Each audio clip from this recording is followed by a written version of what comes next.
16강의 주제는 프로덕티비티, 생산성인데, 뭐 인터넷에서 그 efficiency, 뭐 프로덕티비티 이쪽으로 찾아보니까 나오는 그 이미지가 이거로 돼 있어요. 그래서 뭐 돈을 절약하고 사람을 갖다 적게 투입하고 시간을 갖다 절약하고 마치 톱니바퀴에서 돌아가는 효율적인, 그래서 이제 생산성이 높아지는 뭐 그런 의미로 이제 이런 아이콘을 갖다가 사람들이 만든 것 같아요.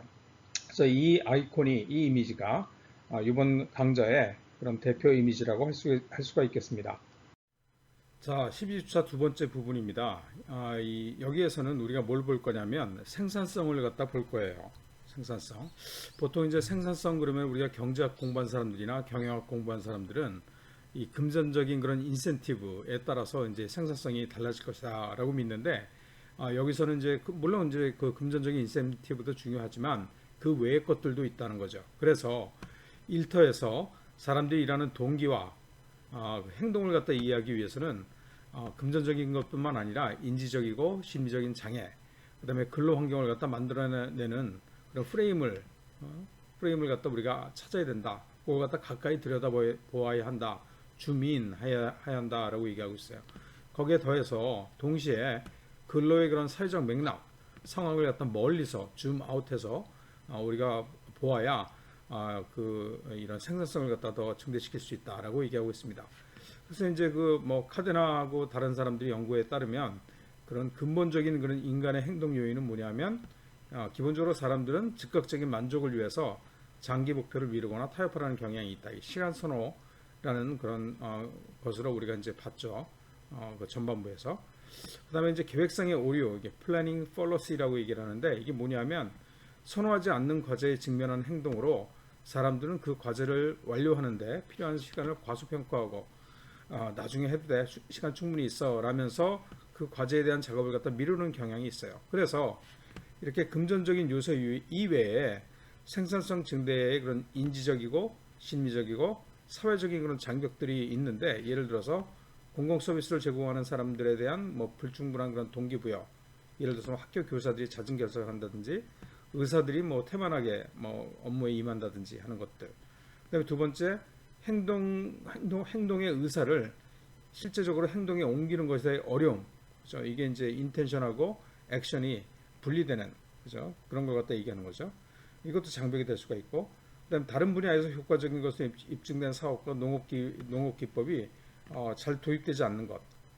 왜냐하면 낮은 수준의 경쟁 또는 높은 수준의 그런 가족 경영, 잘 아는 사람들끼리의 그런 가족 경영 때문에 이렇게 효과적인 사업이나 예를 들어서 농업 기법이 잘 받아들여지지 않는다고 해요. 그죠? 그 다음에 이제 개인의 업무에서의 그런 의미, 그죠? 내가 하는 일이 의미가 있는가? 그 다음에 또 고용주가 어떻게 대우하는지, 동료들이 무엇을 하고 있는지에 대한 관심에 따라서 이런 생산성 증대에 장벽이, 이런 인지적이고 심리적이고 사회적인 장벽이 발생할 수 있다고 합니다. 그래서 이것들을 갖다 우리가 하나씩 보면서 어떻게 대응해야 되는지를 갖다 생각해 보도록 합시다. 자, 먼저 우리가 이 근로자들의 노력 자체를 갖다가 스스로 향상시키게 하는 그런 방안들에 대해서, 그래서 이제 생산성을 증대시키는 방안에 대해서 우리가 보도록 합시다. 제일 먼저 볼 게 뭐냐면 미루는 습관, 영어로는 프로크레스티네이션이라고 얘기를 하는데, 이걸 갖다 극복하는 방법에 대해서 생각해 보도록 합시다. 그래서 직원의 노력에 대한 그런 인센티브를 갖다 극대화하기 위해서는 고용주는 이제 급여를 생산량과 연계시키는 계약을 갖다 설계할 수가 있죠. 그러니까 더 일을 갖다 열심히 하면, 생산성이 좋으면 더 돈을 갖다 많이 주는, 그죠? 그렇지만 이러한 재정적인 인센티브만으로 충분하지 않은 경우가 많아요. 그죠? 첫 번째는 뭐냐면 노력하고 보상 사이에 그 시간을 갖다 줄이기, 그리고 주기적인 단기 성과 목표를 갖다 알리는 서비스가 효과적이로, 추가적으로 금전적인 그런 보상에 더해서 필요하다고 얘기하고 있어요. 예를 들고 있는 문제점을 갖다 얘기하기 위해서 예를 들고 있는 게 뭐냐면, 콜롬비아의 그런 은행 대출 담당자는 주간 목표를 가지고 있고 매주 그 목표를 달성을 갖다 못할 때 그 월급의 그런 월마다 주는 성과급이 감소함에도 불구하고 월초에 할 일들을 월말로 미루는 그런 관행이 있었대요. 그래서 이제 은행의 현금 흐름 관리의 그런 어려움 때문에 생산성이 저하되고 그다음에 대출 담당자들이 이제 스트레스가 가중되는 그런 문제가 있었다고 하죠. 그래서 해결책 첫 번째 해결책은 뭐냐면 노력하는 거하고 보상 사이에 그런 시간을 갖다 줄이는 거예요. 그죠? 노력하면 보상이 바로 주어지도록 하는 거예요. 그래서 주간 목표에 대한 그런 월별 성과급을 갖다가 어떻게 바꿨냐면 월별 성과급에다가 월별 상반기 목표에 대한 소액의 그런 보상.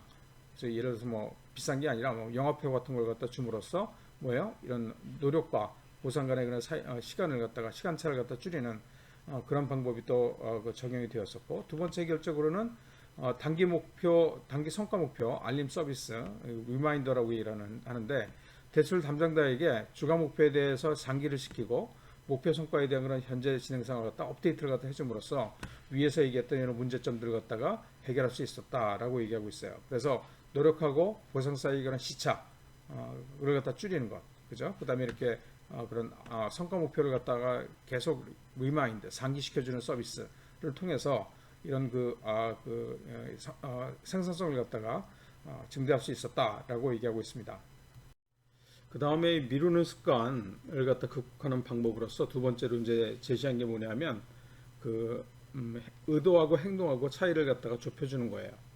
무슨 얘기냐면 더 많은 노력을 기울이는데 도움을 줄 수 있는 약정, 이 커미트먼트라고 얘기를 하는데 커미트먼트 컨트랙이라고 얘기합니다. 이게 커미트먼트가 뭐냐면 강제로 하여야 하는 것을 갖다 이제 그 커미트먼트라고 그러는데 이런 계약을 갖다가 제안을 하는 거예요. 어떤 문제가 있었냐면 예를 들어서 인도에 마이소라는 그런 도시가 있다고 해요. 여기에 이제 데이터 입력하는 그런 근로자들이 보상이나 필요가 더 두드러질 때까지 예를 들어서 급여일이나 축제일 전에는 노력하지 않는 경향이 있다는 걸 발견했어요. 지금 무슨 얘기냐면 더 열심히 일하려는 의도를 행동으로 옮기는 데 실패하는 거.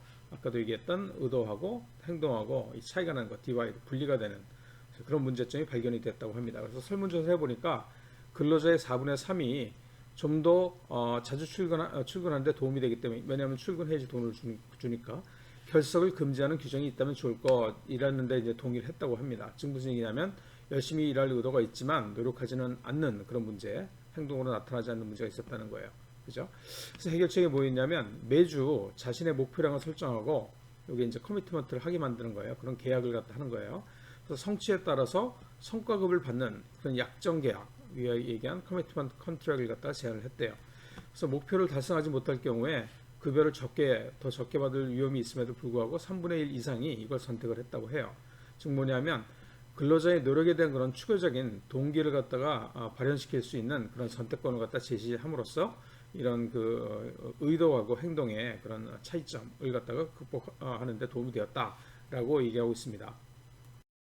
근로자들 자신들의 그 노력을 향상시키는 두 번째 방법은 뭐냐면 이런 근로자들이 하는 일, 업무라든가 뭐 임무하고 그다음에 보상을 갖다 어떻게 프레임, 어떻게 보여주느냐에 따라서 이게 그 근로자들의 노력이 달라진다고 합니다.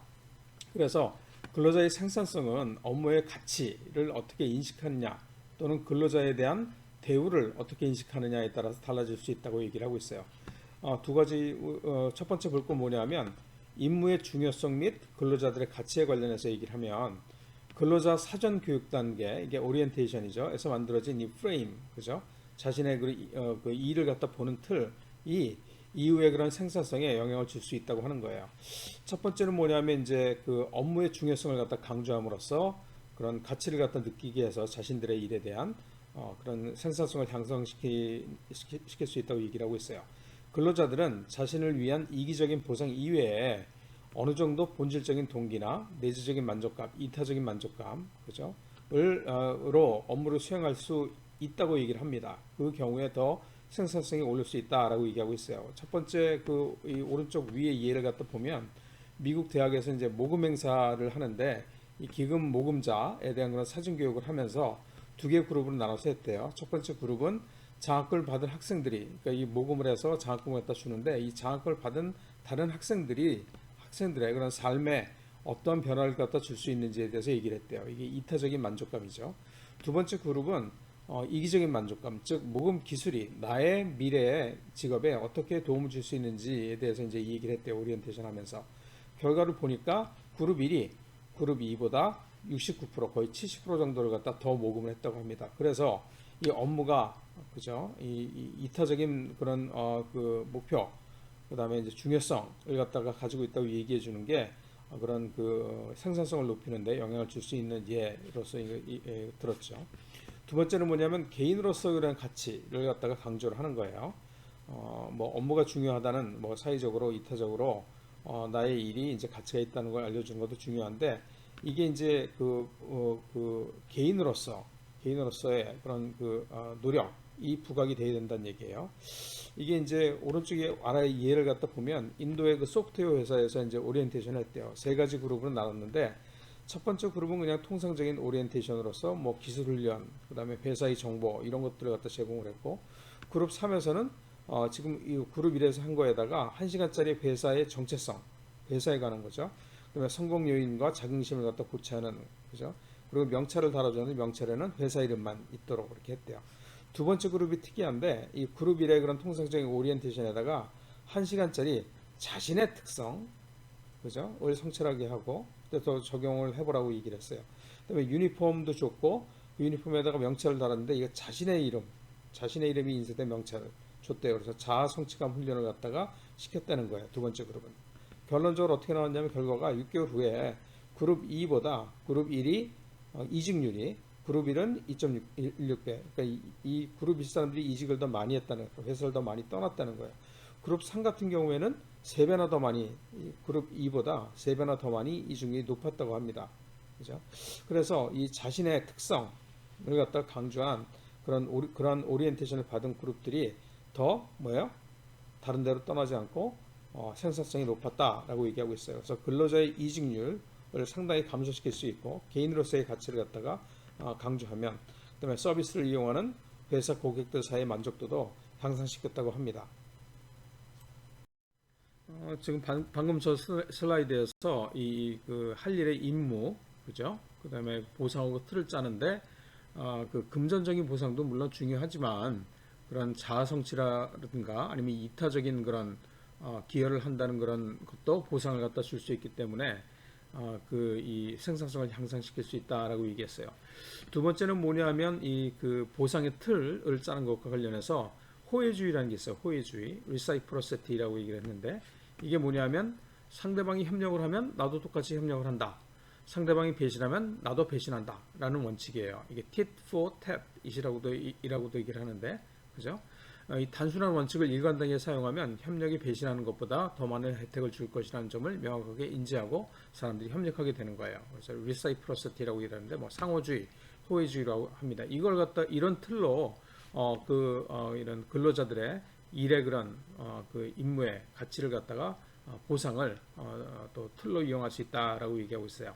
그래서 선물 형태의 보상은 근로자들이 어떻게 취급받고 있는지를 갖다 반영하기 때문에 생산성에 영향을 줄 수 있다고 얘기를 해요. 즉 무슨 얘기냐면 근로자들을 잘 대우해주면 열심히 일하고 잘 대우해주지 않으면 근로자들이 일을 갖다 안 한다는 얘기예요. 그래서 이제 그 오른쪽에 그 중국하고 탄자니아 사례가 있는데 중국 사례 갖다 먼저 보면 성과하고 관계없는 그런 주급의 20%를 갖다가 보너스, 이게 선물이죠. 선물로 이제 지급을 했다는 거예요. 그랬더니 생산성이 3%에서 5%까지 증가를 했대요. 지급을 갖다 중단한 후에도 몇 주 동안 지속이 됐다고 합니다. 그래서 이거는 4주 연속 성과에 도달해야 지급되는 보너스 프로그램의 성과와 유사한 그런 수준이었다고 해요. 즉 뭐냐면 성과가 성과를 갖다 달성해야지만 주는 그런 보너스 프로그램하고 성과와 관계없이 보너스를 갖다 줘도 그래도 생산성이 증대를 했다는 거죠. 그죠? 그 다음에 탄자니아의 그런 보건 종사자의 예인데 이게 이제 책을 갖다가 이제 선물로 주는 그런 예예요. 그래서 이제 무조건적이고 비금전적인 보상, 예를 들어서 선물 같은 건데 이 경우에는 뭐였냐면 감사하다는 그런 땡큐 노트가 새겨진 저 개발국에서 이제 헌신하고 있는 미국 의사의 그런 자서전을 갖다 이제 수여를 했대요. 첫 번째 그 그룹한테는. 그래서 이제 이렇게 했더니 3주 동안 그런 그 공중보건 종사자들의 그런 그런 치료의 규칙을 갖다 준수하는 그런 것들이 향상이 됐다고 합니다. 두 번째 그룹은 어떻게 했냐면 뭐 비슷하게 책을 갖다 주는데 이게 성과에서 그러니까 먼저 이런 치료 규칙을 갖다가 잘 준수해야지만 이 책을 갖다 줬대요. 그랬더니 1보다는 2에서 2가 1에 그냥 60% 정도 효과밖에 안 났다는 거죠. 효과가 덜 났다는 거죠. 두 번째 게. 그죠? 그러니까 조건을 걸고 보상으로, 그러니까 성과에 대한 그런 보상으로 선물이 아니라 줬더니 1보다 그냥 선물로 준 것보다 효과가 더 적었다는 거예요. 물론 이제 그 시간이 오래 지나면 둘 다 이제 효과가 없어졌다고 해요. 근데 세 번째는 뭐냐면 성과하고 관계없이 선물을 갖다 이제 물론 일도 좋은데 상 같은 경우는 어떻게 했냐면 약간 좀 바꿨죠. 어떻게 바꿨냐면 성과에 관계없이 책을 주긴 주는데 이걸 갖다 나중에 주는 거예요. 나중에. 그런 경우에 효과가 더 좋았고 더 오래 10주 이후까지 지속이 됐다고 합니다. 그래서 되도록이면은 그런 성과하고 관계없이 선물로서 내가 너한테 준다라고 근로자들이 인식할 때 효과가 좋다는 거예요. 그렇죠? 그래서 이제 뭐 이렇게 선물을 주는 것도 효과적인데 사실 금전적으로 선물을 주는 것이 더 효과적이라고 얘기합니다. 책보다는 물건보다는 현금이라는 거죠. 그래서 캐나다의 그런 식수, 나무를 심는 그런 근로자들이 있었는데 거기 그 경우에도 이 그런 선물을 주긴 주는데 선물이라는 건 우리가 기대하지 않았는데 받는 거잖아요. 그죠? 안 받아도 못 받을 수도 있었는데 받는 건데 그 캐나다 식수 근로자 같은 경우에 이제 돈으로서 그러니까 뭐 물건이 아니라 돈으로 줬더니 더 효과적이었다. 그다음에 뭐 미국의 기부금 모금 및 그다음에 도서관 자료 입력 아르바이트 사례에서도 이런 금전적인 선물이 똑같은 선물이라도 더 효과적이었다는 그런 얘기를 하고 있습니다. 이게 선물이라는 거는 아까도 얘기했지만 기대되지 않았으나 주어지는 그런 특성이 있잖아요. 이런 특성 때문에 근로자들의 그런 호혜주의, 나를 갖다 잘 대우해 줬으니까. 왜냐하면 자기가 일한 만큼 받는 거는 그건 뭐예요? 당연히 받아야 되는 거잖아요. 근데 이거는 지금 뭐냐면 기대하지 않았는데 받는 거기 때문에 나도 그러면 내가 원래 일을 해주려고 했던 것보다 더 일해줘야겠네? 라고 하는 그런 그 호혜주의. 그죠? 내가 추가적으로 받았으니까 추가적으로 일 더 해줘야지 라는 호혜주의를 갖다 발동시켰기 때문이라고 얘기할 수 있어요. 우리 다음 슬라이드에 그런 인도 사례를 갖다 우리가 더 보도록 합시다. 그 인도의 경우에 이제 역시 이제 그 온라인 자료 입력 프리랜서를 갖다 고용을 하는데 이게 이제 3불짜리가 있었고 시간당 4불짜리 있었고 그 다음에 3불을 갖다 기본으로 주고 그 다음에 1불을 갖다가 예산이 이제 나중에 3불로 고용을 했다가 나중에 1불을 갖다가 예산 확보가 더 돼서 추가 지급하는 경우에 생산성을 갖다 비교를 해봤다고 그래요. 그래서 이게 결과가 오른쪽에 나타나 있는데 여기 보면은 이거는 이제 3불이었고 요거 4불 줬을 때 이제 이게 뭐냐면 그 오류 없이 제대로 그 입력된 그죠? 것들의 그런 숫자예요. 그죠? 근데 지금 보면 3불을 주겠다고 그러는 사람들이나 4불 주겠다고 그러는 사람들이나 생산성의 차이가 거의 없어요. 성과가 유사해요. 그죠? 그런데 3불을 처음에 주겠다고 했다가 1달러를 갖다가 1불을 갖다가 뭐예요? 갑자기 더 주는 거예요. 기대하지 않았는데. 그랬을 경우에 성과가 이렇게 많이 더 나타났다는 거예요. 이게 20% 정도 더 나타났다고 해요. 이게 20%가 좀 넘는 것처럼 보이잖아요. 그 이유는 뭐냐면 이게 지금 왼쪽에 Y축의 그 단위가 이게 700부터 시작하잖아요. 사실 이렇게 그림을 그리면 안 됩니다. 왜냐하면 전체를 갖다 다 그려야 돼요. 그러면 이게 20% 상승했다는 것이 좀 더 정확하게 보이잖아요. 그래서 여러분들 그래프 그릴 때 사실 이렇게 그냥 뭐 엑셀에도 해보니까 요 숫자만 딱딱딱 집어넣으니까 이거 자동 조정해가지고 700부터 시작하는 걸로 돼 있더라고요. 이렇게 하면 헷갈리는 거예요. 이게 20%가 넘는데, 그죠? 그래서 전체를 갖다 다 그리면 20% 이만큼 더 증가했구나. 뭐 더 작아 보이긴 하지만 그런 것들을 갖다 확실하게 알 수 있습니다. 하여튼 그래서 이렇게 추가적으로 1달러를 갖다 더 지급했을 때 선물로 느껴서 사람들이 더 열심히 일을 했다. 기대하지 않았던 임금 인상이 생산성을 갖다가 향상시켰다. 여기서는 지금 뭐냐면 결국 여기서 4불 주고 여기도 4불 준 건데 여기는 지금 뭐 3불 준 거나 차이가 없잖아요. 1불을 더 줬는데도. 그렇지만 사람들이 기대하지 않았다가 1불을 더 받게 되니까 이만큼 더 올랐다는 얘기예요. 그죠? 물론 이제 이게 그 아래 그 그림도 마찬가지로 미국의 사례 나와 있습니다. 이제 이게 뭐냐면 미국의 그 이제 그 경찰관들 얘기인데 이게 이제 위에는 더 나를 갖다 잘 대우했다라고 생각해서 생산성이 오른 경우고 밑에 경우는 뭐냐면 반대로 그 고용자가 부당하게 대우하면 즉 근로자를 고용자가 부당하게 대우를 하면 어떤 일이 발생할 수 있는지 예를 갖다 보여주고 있어요. 그래서 이게 20년 동안 그런 미국의 뉴저지 경찰관들이 임금 인상 요구를 했대요. 그죠? 그러면서 이제 임금 인상 협상 기간 몇 달 동안 임금이 인상이 안 되니까 내가 이렇게 열심히 하는데 나를 갖다 이렇게 부당하게 대우를 해? 라고 생각을 해서 열심히 일을 안 했다는 거예요. 그래서 범죄율이 증가하고 체포율은 감소했다고 합니다. 그죠? 그다음에 미국의 또 일리노이 그 자동차 타이어 공장에서도 공장의 노동자들도 비슷한 현상이 일어났는데 임금 협상, 그다음에 양보, 임금 감소, 임금 협상에서 이제 이 근로자들이 양보를 했대요. 임금을 덜 받겠다고. 그래서 임금이 줄어들었는데 그 이후에 타이어 불량률이 증가를 하고 그다음에 불량 이 타이어 때문에 270명이 사망하고 800명이 부상을 했다고 그래요. 그러니까 이게 지금 임금을 갖다 좀 덜 주려고 하다가 이 노동자들이 내가 부당하게 제대로 대우받고 있지 않아. 그래서 일을 열심히 하니까 뭐야? 불량률도 타이어 불량률이 증가를 하게 되고 이것 때문에 사고도 나서 사람들이 많이 죽고 다쳤다는 거예요. 그죠? 영국에서도 그런 그 간호사의 그런 임금이 낮은 지역에 있어서 심장병 사망률이 환자들이 15%더 높다고 합니다. 하여튼 그래서 부당하게 대우를 받는다고 근로자들이 생각하면 오히려 뭐예요? 생산성이 떨어질 수 있다라고 얘기하고 있어요. 그래서 지금 본 것 같이 이 근로자들이 내가 더 대우를 받는다라고 생각하면 더 열심히 일을 한다는 즉 호혜주의가 작동을 한다는 거예요. 물론 이 호혜주의가 이런 그 선물성의 그런 그 보상이 이 생산성을 향상시키기는 하는데 이게 시간이 지나면 이 호의를 당연한 것으로 받아들이게 돼요. 그죠? 그래서 이 기대치 재조정이라고 얘기를 합니다. 그래서 인도의 그 인도 남부의 T죠, T. 이런 이제 그 따는 그런 노동자들의 얘기인데, 고정으로 이제 일당을 갖다 지급을 했대요.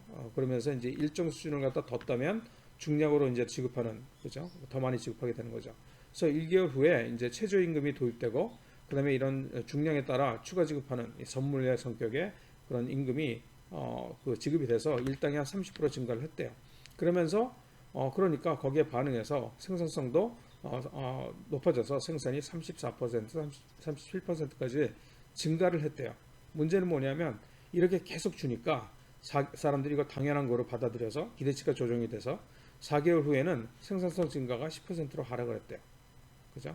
그러니까 보너스를 갖다가 정기적으로 주면 이건 더 이상 보너스가 아니에요. 이건 그냥 임금인 거예요. 자기가 하는 일에 대한 당연한 보상으로 생각을 해서 사람들이 더 일을 갖다 열심히 하지 않는다는 거예요. 내가 그냥 기대치가 조정이 된 거죠.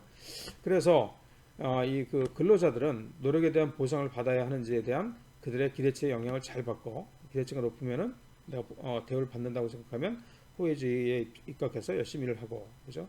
이런 기대치를 갖다 초과함으로써 최소한 일시적으로라도 생산성이 향상이 가능하다는 것을 갖다 시사한다. 일시적으로라도 가능하다. 그죠? 그래서 이제 생산량에 있어서 생산성을 증가시켜서 적어도 이제 생산성을 높이려면 이렇게 선물 형태의 그런 보상이 주어져야 한다라고 얘기하고 있어요. 필요할 때 이렇게 사용할 수 있다는 거예요. 문제는 뭐냐면 아까 얘기한 것처럼 사람들이 한번 계속 받으면 똑같이 정기적으로 계속 받으면 이걸 갖다가 자기가 당연히 받아야 되는 걸로 생각할 수 있기 때문에 이러면 이제 그 효과가 없어지잖아요. 그죠? 그렇기 때문에 여러분들 심리학에서 간헐적 보상이라는 게 있거든요. 이게 sporadic enforcement라는 겁니다. 이 sporadic은 비정기적인 그런 뜻이에요. enforcement은 강화라는 뜻이고, 그러니까 이게 뭐냐면 간헐적 강화, 부정기적인 보상을 해야 사람들이 이게 정기적이지 않다고 인식을 해서 효과가 있는 거야. 이런 선물이나 보상이. 그죠? 그래서 여러분들이 보상을 갖다 해야 될 때는 일회성으로라도 생산성을 증가시켜야겠다. 이럴 때는 보상을 해주지만 이거를 갖다가 너무 정기적으로 하면 사람들이 거기에 무뎌지기 때문에 어떻게 된다? 보상을 주더라도 이거 정기적으로 주지 말고 스프레딕, 비정기적으로 들쭉날쭉하게 줘야 된다는 거예요. 그래야지만 효과가 유지가 된다라고 얘기하고 있습니다. 물론 이 간헐적 보상이라는 거는 내가 이제 추가한 교과서 이외에 내가 추가한 그런 내용입니다. 그 다음에 이제 프레임을 갖다 짜서 근로자들의 생산성을 갖다가 높이는 그런 방법 중에 세 번째가 뭐냐면 손실하고 손실이냐 이익이냐 하는 프레임으로 여러분들이 이 생산성을 갖다 향상시킬 수 있다고 얘기를 하고 있습니다. 금전적인 인센티브를 갖다가 아까부터 효과적이라고 얘기했는데 선물이 이거를 갖다가 손실로 프레임하느냐 아니면 이익으로 프레임하느냐에 따라서 근로자의 노력 수준이 달라진다고 얘기를 하고 있어요. 이거 오른쪽 예인데 이게 뭐냐면 중국에서 첨단 기술 그 제조 공장에서 실험을 했대요. 어떤 실험을 했냐면 두 가지 그룹으로 나눴는데 첫 번째 그룹은 생산량이 목표치에 도달하면 보너스를 갖다가 주는, 그죠? 이게 이익 프레임이죠. 그죠? 두 번째 그룹은 보너스를 주되 목표를 달성하지 못하면 보너스를 갖다 취소하는, 다시 환급하게 만드는 손실 프레임으로 실험을 했대요. 그랬더니 둘 다 이제 뭐 형성이 되었는데 이 두 번째 그룹에서 1% 정도 더 생산성이 높았다고 해요. 뭐 작은 차이지만. 그래서 적어 보이지만 사실은 이거 계약서 문구만 살짝 바꿔서 1%를 갖다 늘린 거기 때문에 효과적이었다라고 얘기를 합니다. 그 즉 뭐냐면 손실 프레임이 이익 프레임보다 더 효과적이라는 얘기예요. 그죠? 근데 문제는 뭐냐면 이 손실 프레임이 잘 안 먹히는 사람들이 있죠. 그죠? 철밥통이라고 얘기를 하는데 나는 뭐 잘리지 않아. 지금 뭐 이런 그 공공 서비스 공무원들 같은 경우에, 그죠? 이건 어떡하냐 이거죠. 그래서 낮은 임금이나 낮은 성과에 대한 그런 해고, 위협으로부터 불이익을 받지 않는 공공 서비스 종사자들, 공무원들 같은 경우에 예를 들어서 뭐 의료 종사자나 교사들도 이제 포함이 되겠죠. 이 성과를 갖다 향상시키는 사례가 오른쪽에 밑에 나와 있습니다. 이건 뭐냐면 미국에서 시카고 그 빈곤 지역의 그런 학교 선생님들의 보너스를 주는데 어떻게 줬냐면 두 개의 그룹은 나눠서 한번 줘봤대요. 첫 번째 그룹은 학기 말에 학생 성적이 오르면 거기에 따라서 보너스를 갖다 지급하는 거예요. 이건 이익 프레임이죠. 두 번째 그룹은 어떻게 했냐면 학기 초에 평균 보너스를 갖다가 주고 4,000불을 주고 학기 말 평균 이상이면은 보너스를 갖다 추가하고, 그죠? 이하이면 차액 1,000불을 갖다 반납하게 했대요. 이건 손실 프레임이잖아요.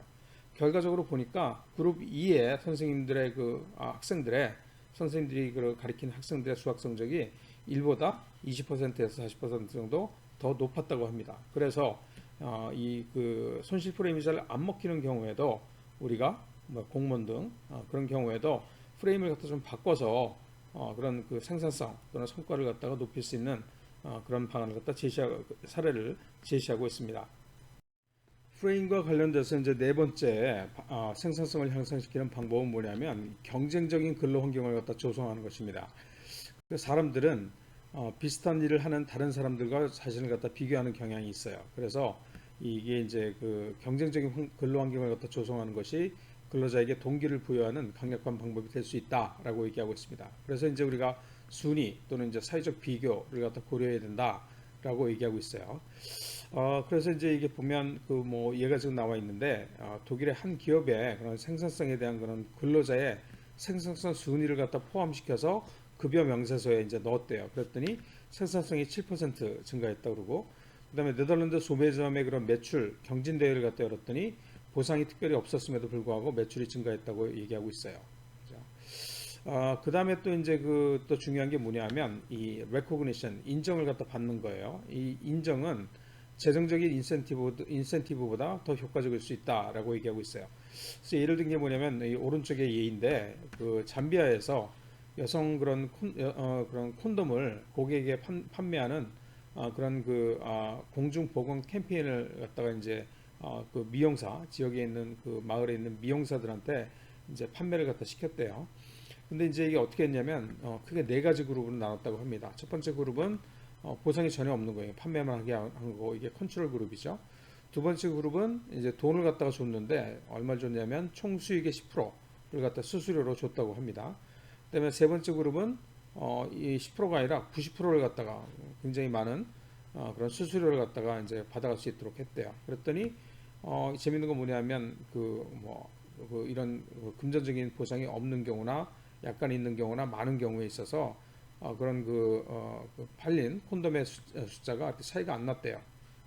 좀 물론 여기가 높긴 하지만, 근데 네 번째 그룹은 어떻게 했냐면 이렇게 금전적인 보상을 한 게 아니라 이 미용실 포스터에다가 이 가게는 많이 팔았어라고 해서 이 별그림, 스타 그림을 갖다가 부착을 할 수 있도록 했대요. 상장 같은 거죠. 그랬더니 이 경우에 있어서 다른 데보다 훨씬 더 많은 콘돔이 팔렸다고 합니다. 그죠? 물론 이게 이제 그런 이렇게 그 자신의 그런 그 경쟁적인 근로 환경을 조성하기 위해서 자신의 순위 또는 뭐 성과를 갖다 드러나게 해주는 그런 게 효과적일 수 있는데 반대의 경우도 있으니까 조심해라 그런 얘기를 하고 있어요. 즉 뭐냐면 잠비아에서 이 보건 종사자 준비생, 그죠? 보건 종사자가 되기 위해서 이제 공부하는 학생들한테 시험 성적을 갖다 공표한다라고 얘기를 하니까 그 성적이 30%가 감소했다고 오히려 얘기하고 있어요. 특히 이제 원래 성적이 낮았던 사람한테 이런 경향, 성적이 더 떨어지는 공표를 하니까 더 두드러졌다고 합니다. 그러니까 포기를 하는 거죠. 나는 안 돼. 그리고 그다음에 미국에서 이제 가구를 판매하는 판매원의 경우에도 순위를 갖다 공개하다가 공개하지 않자 매출이 11%나 증가를 했다고 얘기하고 있어요. 그래서 이런 경쟁적인 근로 환경을 갖다 조성할 때 물론 이제 이런 성과를 갖다 공표해서 자극을 시킬 수도 있지만 반대로 성과가 떨어질 수도 있다라는 얘기를 갖다 하고 있습니다. 이와 같이 그 일에 대한 프레임을 갖다 바꿔서 이런 근로자들의 노력을 향상시키는 방법도 있었는데 세 번째는 뭐냐면 일터에서 이 사회적 관계를 또 고려해서 생산성을 갖다가 비용을 들이지 않고 생산성을 갖다가 높일 수 있다고 합니다. 그래서 직장에서 동료들은 의도적이든 아니든 사회 통념에 따라서 개인의 노력에 그런 그 강한 영향을 갖다 줄 수 있다라고 얘기하고 있어요. 동료들이. 그래서 팀을 어떻게 구성하느냐 하는 방법에 영향을 갖다 받는다라고 얘기하고 있습니다. 예를 들어서 그 생산성이 높은 근로자하고 동료하고 가까이 있을 때 이런 그 더 잘하는 동료를 갖다 따라잡기 위해서 일을 더 하기도 하지만 일하는 것 자체의 효율성도 높아질 수 있다라고 얘기하고 있습니다. 첫 번째는 뭐냐면은 그 일을 더하는 그런 예인데 데이터 입력 담당자를 갖다 대상으로 한 그런 인도의 실험에서 평균 이상의 생산성을 보이는 동료 옆에 자리를 갖다 배정했을 때 생산량이 5%가 증가했다고 해요. 그죠? 이거는 이제 생산량이 증가한 건데 이거는 이제 일을 갖다가 효율성이 증가했다기보다는 일을 갖다 더했다는 거예요. 그죠? 그래서 생산량이 증가를 했다는 거죠. 뭐 길게 보면 이게 크게 보면 이것도 생산성이 증가한 거로 보는 거죠. 그다음에 약정 계약이라는 게 있었죠. 우리가 이제 그 슬라이드 네 번째 슬라이드에서 생산성을 위해서 강제로 목표를 갖다 스스로 정하게 하고 달성 못하면 임금을 갖다 감소시키는 이렇게 강제로 하게 하는 그런 필요성도 감소를 갖다 했다고 얘기를 합니다. 그 다음에 또 이렇게 생산성이 높은 근로자하고 옆에 앉히면 효율성도 증대, 뭐 일을 갖다 더하는 것뿐만 아니라 효율성도 증대를 갖다 하는 그런 예를 갖다가 지금 들고 있어요. 그래서 미국의 슈퍼마켓의 그 계산대 직원 있잖아요. 우리가 캐셔라고 그러죠. 캐셔. 그죠? 경우에 생산성이 높은 직원 옆에서 근무할 때 생산성이 향상됐다고 합니다. 멀어지면 그 일 잘하는 동료가 멀어지면 생산성이 감소를 했다고 그래요. 참 재밌죠. 그래서 우리가 이제 그 팀을 갖다 구성할 때 생산성이 높은 근로자하고 낮은 근로자를 갖다가 섞어서 근무팀을 갖다 구성할 필요가 있다라고 얘기하고 있습니다. 물론 예외도 있다고 합니다. 이 같은 팀의 구성원으로서 친구가 포함된 경우에는 좀 달랐다고 얘기를 하고 있어요. 생산성이 좋았던 그런 과일을 갖다 수확하는 일용지 같은 경우에는 친구가 포함이 되니까 수확량이 10%가 감소를 했대요. 반면에 또 생산성이 낮았던 그런 과일을 갖다 수입하는 일용지 같은 경우에는 수확량이 10%가 증가했대요. 상쇄되는 거죠, 사실은. 그래서 이 친구가 포함된 경우에는 내가 쟤보다 더 일 열심히 하면 제가 더 힘들어져라고 안 하고, 그죠? 다른 그 생산성이 원래 낮았던 친구 같은 경우에는 친구는 저만큼 하는데 내가 더 열심히 일해야지. 그래서 더 열심히 일하는, 그죠? 생산성이 올라가는 그런 상쇄 효과가 나타날 수 있기 때문에 여러분들이 이제 팀을 구성할 때 너무 친한 사람들끼리 또 묶는 거는 뭐 바람직하지 않다. 왜냐하면 경쟁을 하려고 하지 않으니까. 그래서 그러한 사회적 관계를 갖다 고려해서 팀을 구성하면 생산성이 더 높아질 수 있다라고 얘기하고 있습니다.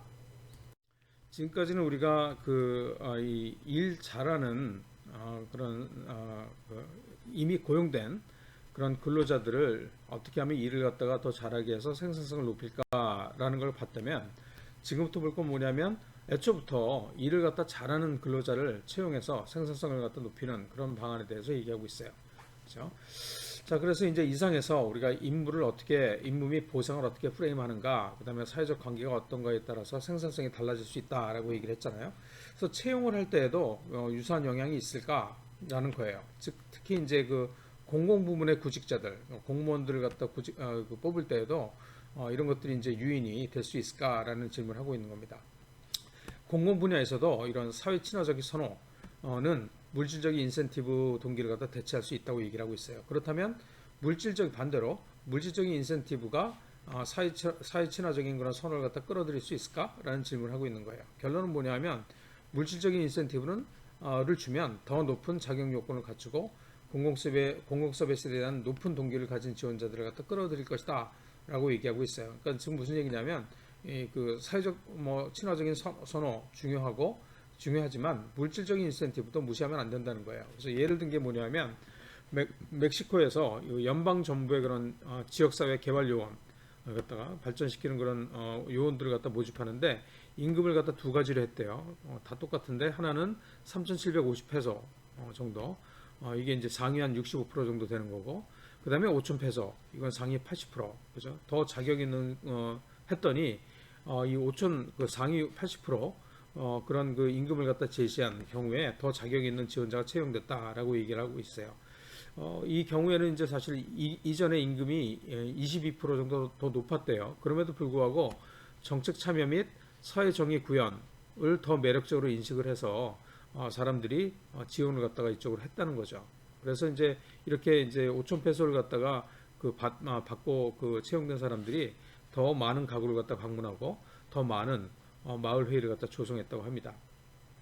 그 다음에 이제 잠비아의 경우는 뭐냐면 이 공중보건 종사자 그런 직책에 대한 그런 홍보 포스터를 만들어서 사람들을 갖다 채용을 했는데 경력 관련의 인센티브, 예를 들어서 뭐 고급 그런 잠비아 고급 인력이 되세요라는 그런 내용의 인센티브가 적힌 포스터하고 그런 사회적 인센티브를 강조한 포스터, 지역 보건에 참여해서 사람들 도와주세요라고 그런 홍보한 그런 포스터가 있었는데 경력 관련 포스터를 갖다가 제시했을 때 더 자격 있는 인력이 채용됐다고 합니다. 그래서 이제 더 성과도 냈다고 해요.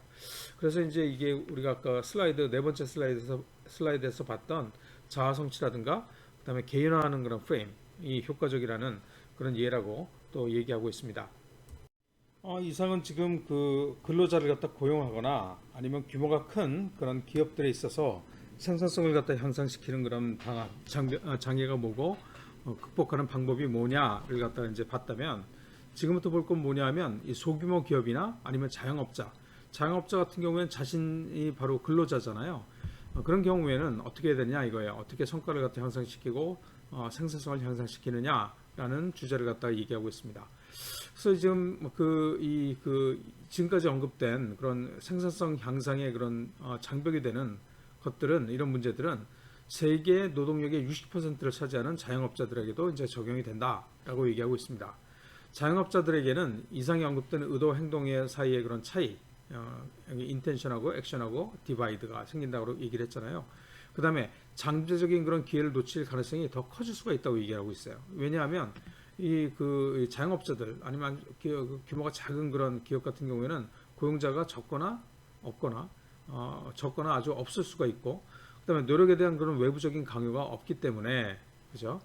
주주라든가 아니면 관련된 사람들이 더 열심히 해라고 얘기할 사람들이 없잖아요. 자영업자들은 그죠?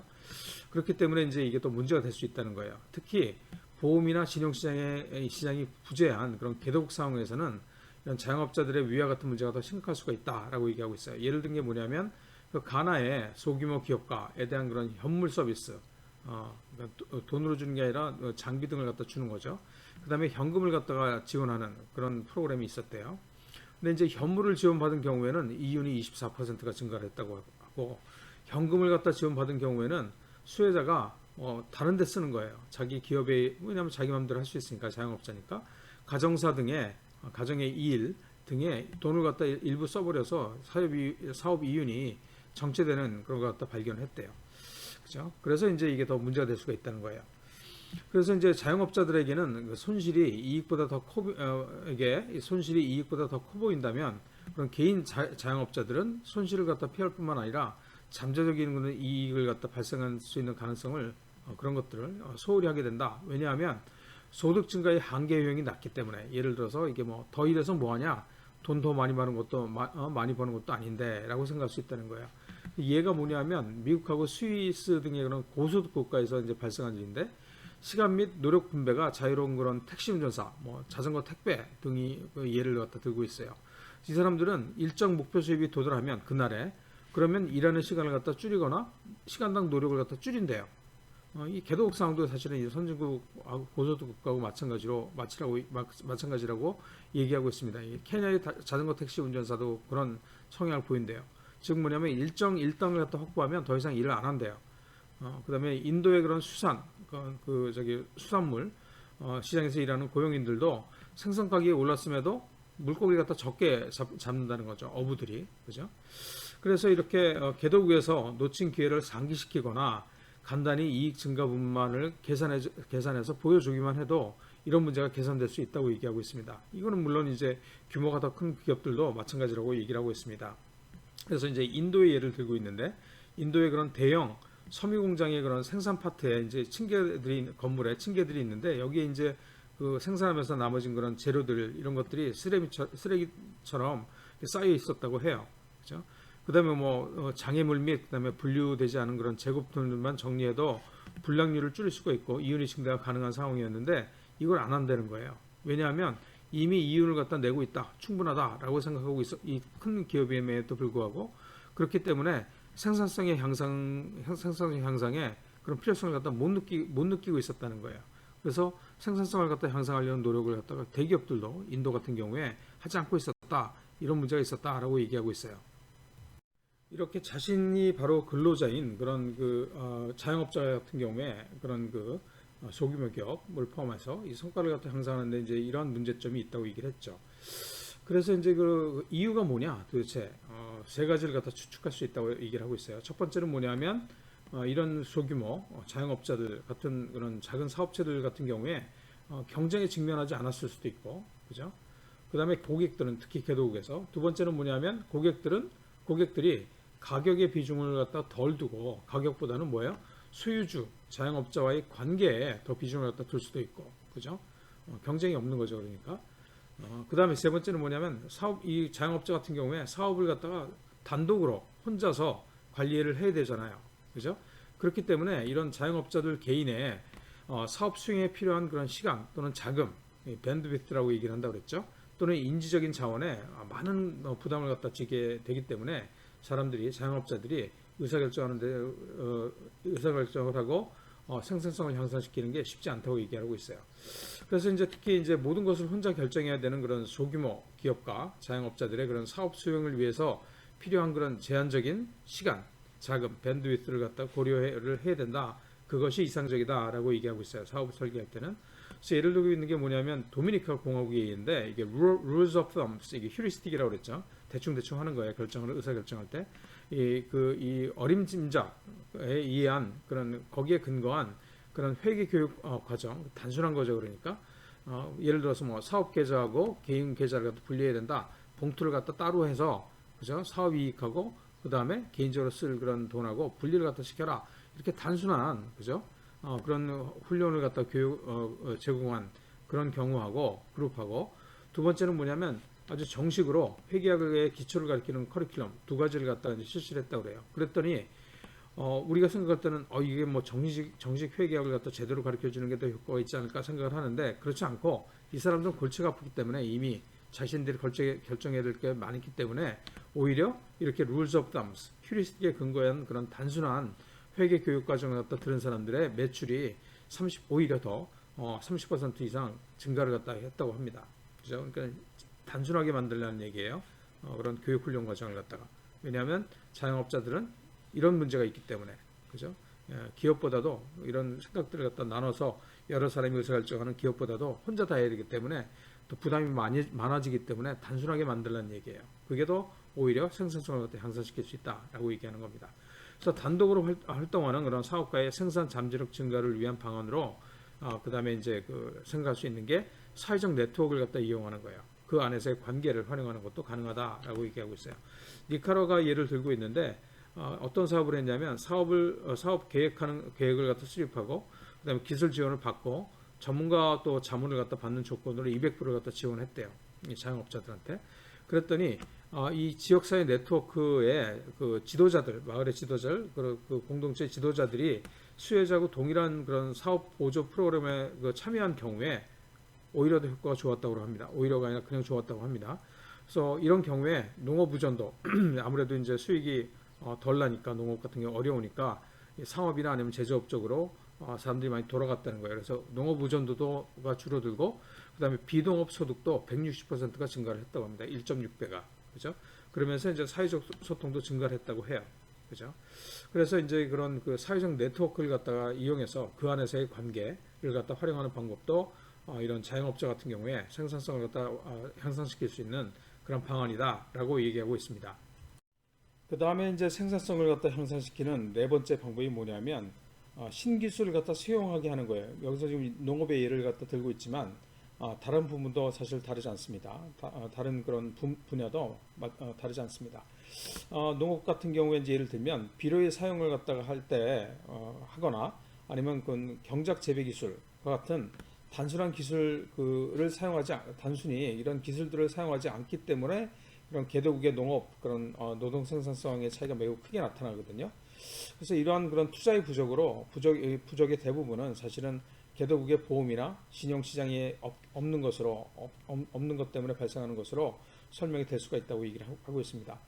그래서 농업의 같은 경우에 예를 갖다 들면 이 작물 주기상에 적절한 투입 시기가 있거든요. 이걸 놓치면은 작물 생산성이 감소를 합니다. 비료 같은 거 예를 들어서 그러면 이제 당연히 농가 소득이 감소하겠죠. 그럼 이렇게 뭐 비료 투입이나 아니면 새로운 기술을 갖다가 이제 적용하지 잘 안 하는 이유가 뭐냐면 첫 번째는 뭐냐면 비료 같은 경우에는 투입이 필요할 때 돈이 없는 거예요. 이게 재정적인 비용이죠. 그죠? 근데 두 번째는 뭐냐면 이 비료를 사려면 30분 동안 걸어 나가서 거기 가서 또 어떤 비료를 갖다 얼마나 사야 되는지에 대한 판단을 갖다 해야 되는데 이게 인지적으로 비용이 드는 거예요. 그죠? 그래서 이러한 이유 때문에 케냐의 예를 갖다 들고 있는데 저 옥수수에 대한 그 비료가 웃거름 시기 이게 수확부 이제 그 4개월째인데 이때 이제 사용할 필요가 있다고 해요. 근데 이제 이게 상황이 어떤 상황이냐면 비료를 갖다 사용할 때 그죠?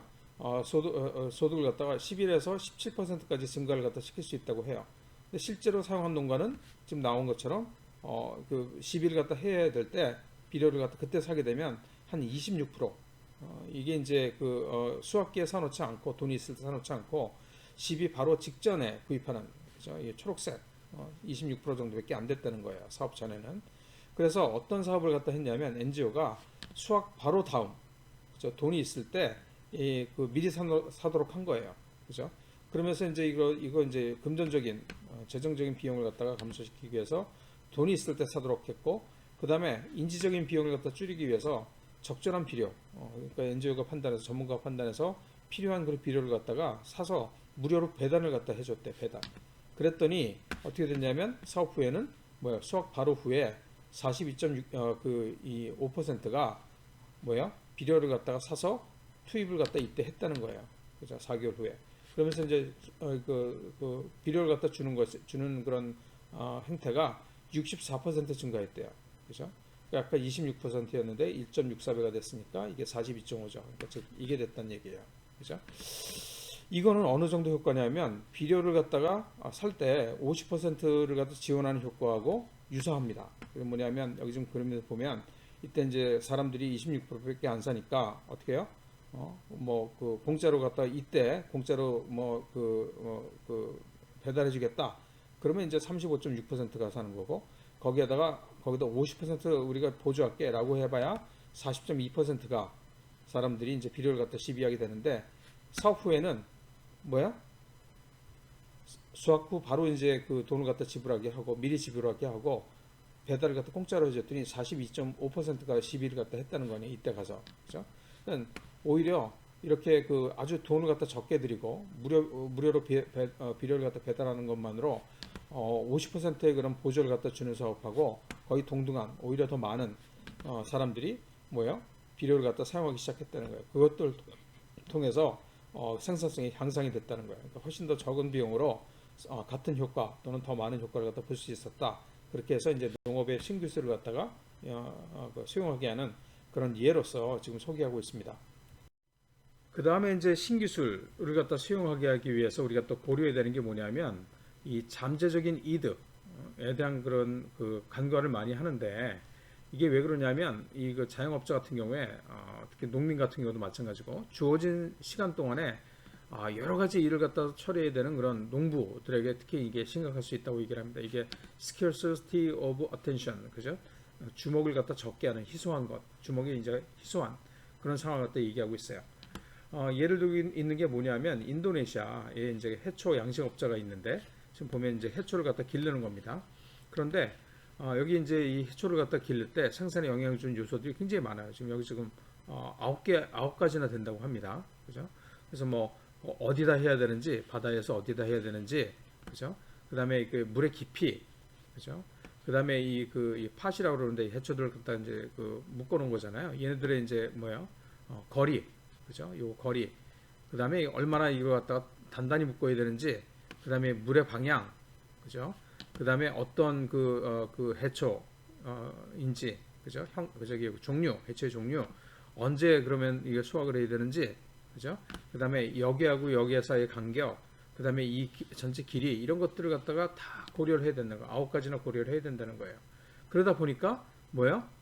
중요한 그런 그 요소인, 이게 뭐냐면 파드, 이게 해초에, 이거, 여기다 이제 심어 놓는 건데, 이거의 길이를 갖다가 이게 역시 중요한데 이걸 갖다 완전히 강구하고 있었다는 거예요. 그래서 생산성이 더 증대될 수 있음에도 불구하고 이것들을 갖다가 이 경험이 많은 사람임에도 불구하고 뭐요? 모르고 있었다는 거예요. 해초업자들이. 그죠? 그래서 연구원들이 연구를 해서 이 꼬투리, 요거의 길이, 크기하고 수입 사이의 관계를 갖다가 자신의 그런 재배지에서 이제 실험을 해서 데이터를 갖다 명시적으로 개인적으로 이게 너네 지금 해초 사업장에서 지금 한 거야라고 개인적으로 전달받고 나서야 그러고 나서야 생산 방법을 갖다 수정했다고 합니다. 그래서 이렇게 지금 본 것처럼 특히 이제 농민이나 1차 산업에 종사하는 사람들 같은 경우에 여러 가지 일들을 갖다 혼자서 다 처리를 해야 되거든요. 그러다 보니까 모든 것에 대해서 다 신경을 갖다 쓸 수 없고 놓칠 수가 있다는 거예요. 그래서 이것들을 갖다가 전달을 해줘야 된다는 거예요. 알려줘야 된다는 거예요. 그것도 개인적으로. 그죠? 그래야지만 이 의사결정이 필요하다는 것을 모를 수도 있기 때문에 그것 때문에 이제 생산성이 저하될 수 있는 그런 문제를 갖다가 좀 완화할 수 있다. 그래서 이제 농업 신기술을 갖다 사용하게 할 수 있는 그런 예를 갖다가 지금 보여주고 있는 겁니다. 그래서 방금 전 슬라이드에서 우리에게 농업 기술, 신기술을 갖다 수용하게 하기 위해서 개인적으로 알려주면 맞춤화 서비스를 하면 그러면 이제 사람들이 받아들인다. 왜냐하면 그 농민 같은 경우에 여러 가지 일을 갖다가 동시에 이제 신경을 갖다 써야 되기 때문에 쉽지 않기 때문에 이제 알려줘야 된다는 거거든요. 두 번째 이제 그 농업 신기술을 갖다 수용하게 하는 그런 행동 경제학적인 측면에서 방법은 뭐냐면 사회 관계망의 힘을 갖다 활용하는 것입니다. 그래서 이제 우리 방금 전 슬라이드에서 본 그런 인도네시아 해초 기르는 그런 경우에는 우리가 이제 개인 맞춤화 사업이 이제 할 수 있다고 얘기를 했지만 이게 비용이 많이 들잖아요. 모든 사람들 갖다 한 사람씩 다 알려주려면. 그래서 대안이 뭐냐면 무엇을 해야 되는지에 대한 정보를 얻기 위해 그 농민들의 동료들을 갖다 볼 수 있다는 사람들이 거길 참고할 수 있다는 사실을 갖다 이용한 겁니다. 지금 뭐냐면 우리가 이제 thinking socially라고 얘기를 했잖아요. 그죠? 그러면서 우리가 이제 사람들이 사회적으로 생각한다라는 측면에서 이런 사회 관계망, 사회 네트워크를 갖다가 활용할 수 있다는 얘기예요. 그래서 이게 이제 그 사회 관계망을 갖다가 또는 사회 그런 네트워크를 사용하는 것이 정부의 그런 농업연구원, 익스텐션 워커라고 얘기를 하죠. 지도사들, 농업 지도사들을 통해서만 시행된 그런 유사 활동보다 훨씬 더 많은 그런 새로운 기술과 인식과 채택을 갖다가 개선할 수 있다고 얘기를 하고 있어요. 그래서 사례를 갖다 보면 이 친구 및 이유를 갖다 관찰한 다음에 농업 기술을 갖다가 이제 받아들인 그런 예를 갖다 보면 뭐 인도의 그런 녹색 혁명을 위한 다수학 품종을 갖다 종자 채택하는 경우에 이러한 동료들이 이제 같은 사회관계망에 있는 동료들이 하는 걸 보고 이런 종자를 채택하는 경우를 예를 들고 있고 가나에서 파인애플 비료 사용을 갖다 남들이 많이 하니까 자기도 증대시킨 그런 예를 갖다 들고 있어요. 우간다의 목화 재배의 경우에는 두 가지 그룹으로 나눴는데 첫 번째 그룹은 뭐냐면 남녀 모두 이제 불러다 훈련을 시켰고 그런 표준 훈련을 시켰고 그다음에 두 번째 마을에서는 여성만 참여를 시키고 그다음에 여성들이 사회적 네트워크를 갖다가 이제 활용하도록 즉 뭐냐면 짝을 갖다 무작위로 맺게 하고 배운 기술을 갖다 기억하고 적용하는 것을 서로 확인하면 보상을 하는 것 그죠? 그런 그 사회 네트워크를 갖다 활용하는 그런 프로그램을 갖다 적용을 했대요. 그랬더니 결과가 뭐냐면 그룹 1에서는 그냥 표준적인 훈련, 남녀 모두 참가하는 표준적인 훈련에서는 사회관계망이 없는 거죠. 그럴 경우에는 A커당 67kg, 그죠? 증가를 했다고 해요. 이거 저기 훈련하기 전보다는 이제 42% 정도가 증가를 했다 그러고, 그죠? 그룹 2는 뭐냐면, 어떤 결과가 나왔냐면, A커당 98kg, 그죠? 이게 이제 표준 사업을 시행하지 않았을 때보다 60% 생산량이 증대하는 그런 결과를 갖다 가져왔다고 해요. 그래서 이제 여러분들 에이커라는 게 어떤 단위인지 잘 모를 텐데 이게 1에이커가 4,000제곱미터입니다. 그죠? 이게 이제 1헥타가 1,100m 100m니까 10,000제곱미터거든요. 그러니까 이게 4,000제곱미터라는 건 뭐냐면 63m 곱하기 63m 정도 되는 꽤 큰 땅이죠. 그래서 이제 1헥타의 한 40% 정도 되는 겁니다. 그죠? 1헥타가 10,000제곱미터니까 100m 100m. 그래서 여기에서 이제 이렇게 67kg, 98kg, 즉 그룹 2에서 더 많은 생산성을 갖다 보였다는 거예요. 그죠? 그 이외에도 뭐 말라위 같은 경우에도 이제 정부의 그런 농업 지도사가 아니라 동료 농민을 갖다 활용해서 이 기술을 갖다 전파하게 했더니 이 정부의 농업 지도 요원, 농업 지도사보다 더 효과적으로 기술을 갖다가 수용하게 만들 수 있었다라고 예를 갖다 들고 있습니다. 자, 그래서 이상에서 여러 가지 관점들을 갖다가 우리가 이제 봤는데 정책의 이제 정책 또는 사업을 설계할 때 우리가 이제 어떻게 적용할 것인지를 갖다가 요약 및 결론을 갖다가 내려봅시다. 첫 번째, 비금전적이지만 근로자의 그런 생산성을 향상시키는 방법이 많이 있다는 거예요.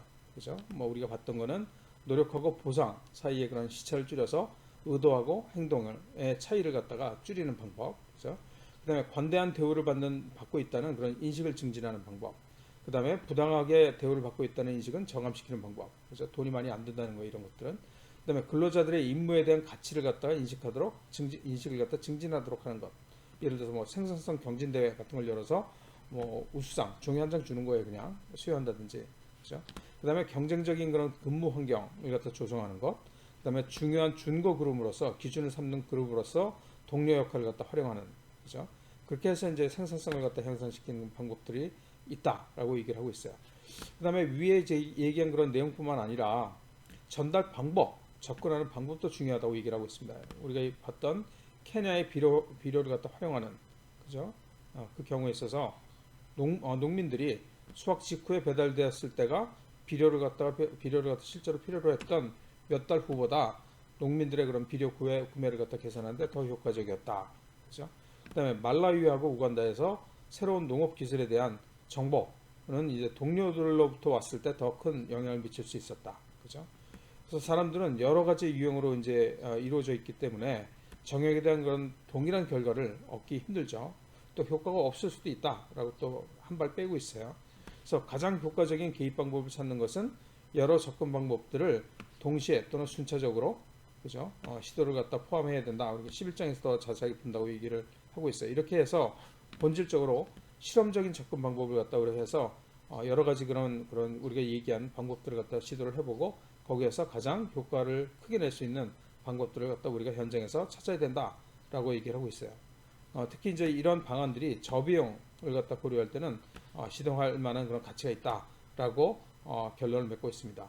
이렇게 해서 우리가 이 생산성 향상에 관련해서 행동경제학적인 측면에서 어떤 일을 해야 되는지 그 이유는 뭔지를 갖다가 살펴보았습니다. 수고했습니다.